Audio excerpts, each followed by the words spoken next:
The heating in the residence hall, I think, is a big issue because you look into, we don't get heat in here until like the end of November, and it snows falling in October, so the students are obviously very cold. Having to use 3 or 4 comforters is not very fun. The heating, when it's on, works well. Throughout the halls, I mean, it does get really hot, sometimes maybe too hot. I think the heating in the residence halls is too hot. It's terrible, sweaty and terrible. What happens in the halls are, we look at the weather, and we don't look at the weather for just one day. We look at the weather for about 5 to 7 days, and we look at the highs and the lows. And when we get some cooler temperatures for 4, 5, 6, 7 days in a row, then we look at turning the heat on in the residence halls. Usually the end of October or the first or second week in November. I mean, yeah, I just don't think that consecutive days kind of really mean that it's shifting, because it could, 5 days of cold and then right back to hot. So I just feel like maybe have, a set time of the year where you turn the heat on. I feel like if you wait that long, if you wait till it's in the lower 40s and 50s, people are gonna be really cold, like me right now. Michigan's really unpredictable. I mean, we did hit 3 or 4 40s days back in August, and then we were back up in the 90s a week later, so it's really hard to predict it.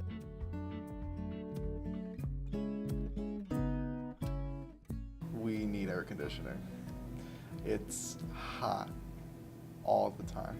I really wish the residence halls would get air conditioning, because it really sucks having to buy fans because I'm a poor college kid and I need that money for food. It is the worst, especially during the hot days when school first starts or towards March and April. Everything that we've built on campus since 2007, we've included air conditioning. Some of you may not know, but we have steam heat. And steam heat is like a hot water heat in your home. So we do not have vents where we could have forced air. So in order to convert the residence hall to air conditioning, we would have to put vent work into every room, and air conditioning would have to be forced air. So that would be very, very expensive. I'm sure it would cost a significant amount of money, but at the same time, we're paying a significant amount of money to live in the residence hall, so. It would be all of $1 million or more just for a single hall. A Brophy McNerney would be 2 halls. So it would be very expensive to convert the existing halls. Yeah, I mean, if that's just the installation cost, that's crazy. And then the electricity for keeping those up would probably be even more. It'd probably be millions and millions and millions every year. So yeah, that does change my opinion a little bit.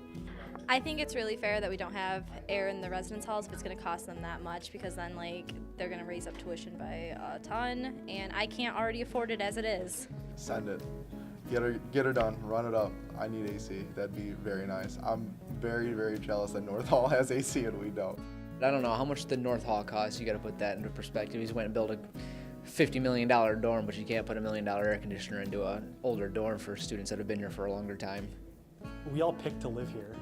It's not like any of us were forced to live here, so we all knew what we were getting into. It's kind of our own fault if we have a problem with it.